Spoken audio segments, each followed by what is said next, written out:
Hello everyone, good morning. সবাইকে কেমন আছো সবাই? আশা করছি সকলেই ভালো আছো।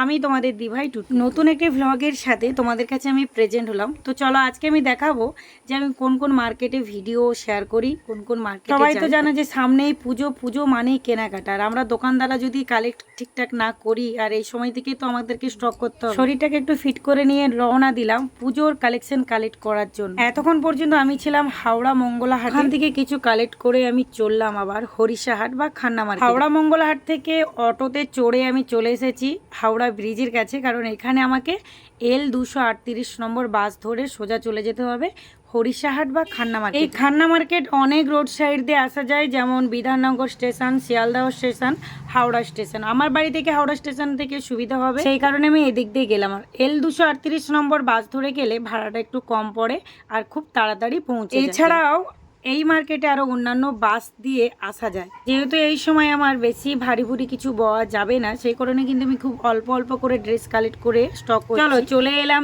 L238 নম্বর বাসের কাছে। এখান থেকে এই বাসে চড়ে আমি চলে যাব খান্না মার্কেট। তোমরা অনেকেই জানো, তবুও আমি বলছি, বলো এই হাওড়া ব্রিজের নাম কি? রবীন্দ্র সেতু না বিদ্যাসাগর সেতু না বঙ্কিম? 15 থেকে 17 মিনিটের মতো লাগে এই খান্না মার্কেটকে আসতে। আর এই খান্না মার্কেট আমি দেখেছিলাম আমার ভাসুরের মেয়ের হাত ধরে, সে এখানে নার্সের কাজ করতো। এই মার্কেটটা সপ্তাহে 3 দিন হয়, রবিবার, সোমবার, বুধবার। সোমবারটা এলে প্রচুর শাড়ির কালেকশন। তোমরাও কিন্তু এখানে আসতে পারো। এখানে কিন্তু বাড়ি সূত্রে এক পিস শাড়ি কেনা যায়, তাও আবার হোলসেল প্রাইস। আমাদের গ্রামে পুজো পুজো গন্ধটা একটু দেরিতে লাগে, কিন্তু শহরেই কিন্তু পুজো পুজো গন্ধটা শুরু হয়ে গেছে। দেখতে পাচ্ছ লোকালিটি প্রচুর ভিড়ের পরিমাপ। চলো প্রথমে দেখে নেই হাওড়া থেকে কি কি কালেক্ট করেছে। এখানে যে কুর্তিগুলো দেখেছো বা 2 পিস 3 পিস, এখান থেকে আমি কিছু কিছু নিয়েছি। তারপর আমি সোজা চলে গেছি খান্না মার্কেটে, ওখান থেকে কিছু শাড়ি কালেক্ট করবো বলে। আজকে কিন্তু আমি 3টে মার্কেট কভার করেছি, কারণ একই রোড সাইডে পড়ে, তাই অল্প অল্প জিনিস নিয়ে, আমি যেহেতু জুয়েলারিও রাখি সেক্ষেত্রে কিছু জুয়েলারিও কালেক্ট করেছি। 2 পিস 1 পিস নিয়েছি, তারই সাথে কিছু শাড়িও কালেক্ট করেছি। দেখো প্রচুর ড্রেস আছে, প্রচুর কালেকশন আছে, প্রচুর ডিজাইন আছে, দেখলেই তো পছন্দ হবে।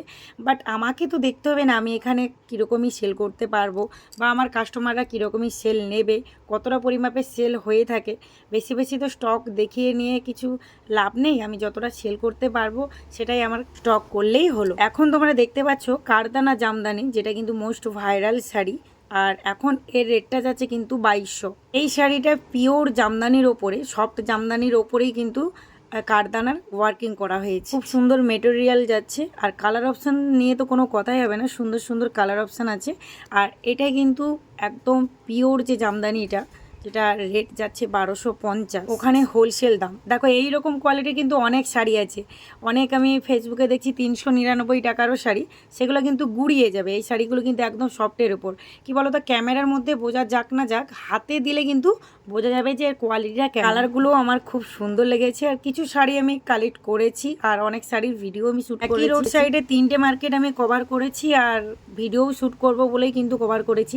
3টে মার্কেট থেকে কিছু কালেকশন কালেক্ট করাও হবে, আর আমার ভিডিওটাও শ্যুট করা হবে। খান্না মার্কেট কভার করে নেওয়ার পর ওখানে আমি আর সময় নষ্ট করলাম না, সোজা চলে এসেছি বড় বাজারে। বড় বাজারে কিছু জুয়েলারি নেব, তো তারপরে আমি বাড়ি ফিরবো। একই দিনে 3টে মার্কেট কভার করলে কি হয়, এর সময়টাও বাঁচে আর টিকিট খরচটাও বেঁচে যায়। চলো এখন হলদিয়া গ্যালোপিন ধরে বাড়ি ফিরছি। গ্যালোপিন ধরে গেলে তাড়াতাড়ি বাড়ি ফিরি। তখন পর্যন্ত আমার ভিডিওটা দেখার জন্য অনেক অনেক ধন্যবাদ। এইভাবে সবাই পাশে দেখো, সবাই ভালো থাকবে, টাটা।